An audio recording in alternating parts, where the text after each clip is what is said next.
இன்றி நான் இல்லை. எபிசோட் 10. வணக்கம் நண்பர்களே. அந்த ரயிலின் சிறிய வெளிச்சத்தில் அந்த மனுஷன் சொன்ன அந்த வார்த்தை என் காதுல ரிங்காரமிட்டுட்டே இருந்துச்சு. நீ மலரை விட்டுட்டு வரல, அவளை வேறொரு ஆபத்துல கொண்டு போய் ஒப்படைக்க போற. இந்த வார்த்தையை கேட்டதும் மலர் தூக்கத்திலிருந்து பதறி அடிச்சு முழிச்சா. அவ முகம் வெளரி போய் கிடந்துச்சு. என்ன சொல்றீங்க நீங்க அப்படின்னு நான் கத்தினேன். ஆனா அந்த மனுஷன் எந்த பயமும் இல்லாம மெதுவா சிரிச்சாரு. ரயிலின் சத்தம் கூட அந்த இடத்துல நின்று போன மாதிரி ஒரு பிரமிப்பு.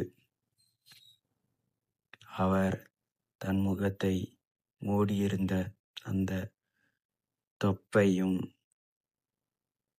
கூலிங் கிளாஸையும் கழட்டினாரு.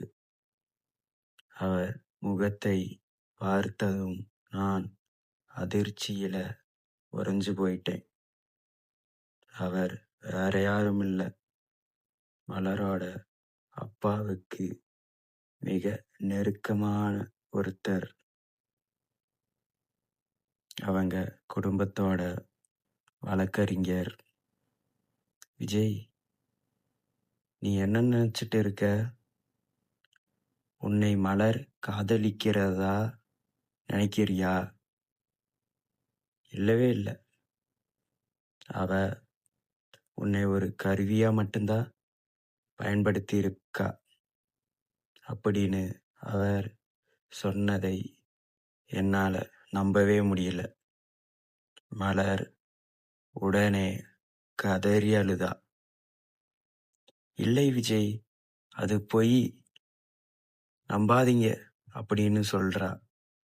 ஆனா அந்த வக்கீல் கையில் இருந்த சில ஆவணங்களை என் முன்னாடி வீசினாரு.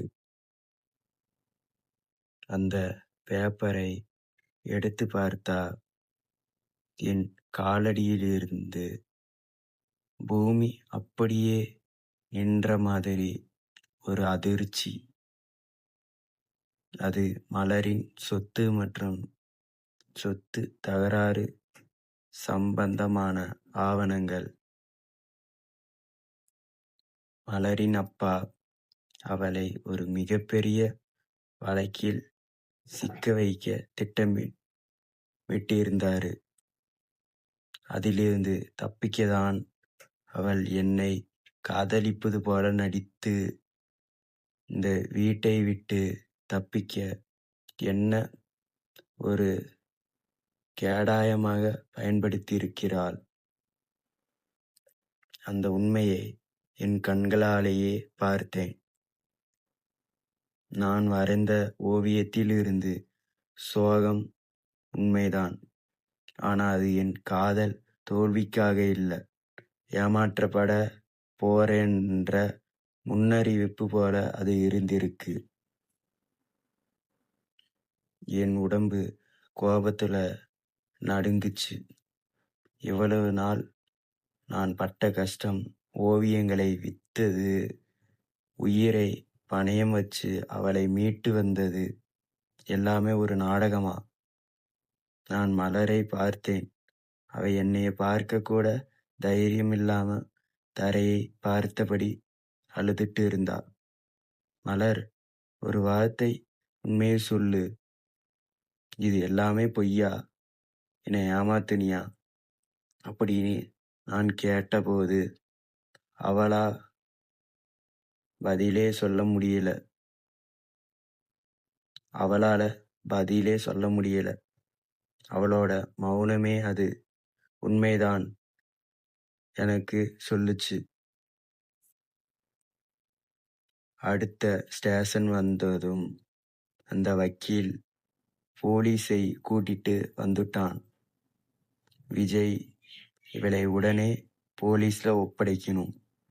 இல்ல நீயும் இந்த தப்புல மாட்டிப்ப அப்படின்னு அவன் சொல்றான். போலீஸ் வண்டியோட சைரன் சத்தம் கேக்குது. என் கையில மலரோட கை இருக்கு. இப்போ நான் என்ன பண்ண போறேன்? என்னை ஏமாத்தினவளுக்காக மறுபடியும் போலீஸ் கிட்ட மாட்டிக்க போறேனா? இல்ல அவளை விட்டுட்டு விலக போறேனா? எபிசோட் 11 பார்க்கலாம். மறக்காம நம்ம சேனலை சப்ஸ்கிரைப் பண்ணிக்கோங்க. லைக் பண்ணுங்க, கமெண்ட் பண்ணுங்க, ஷேர் பண்ணுங்க. நன்றி மக்களே.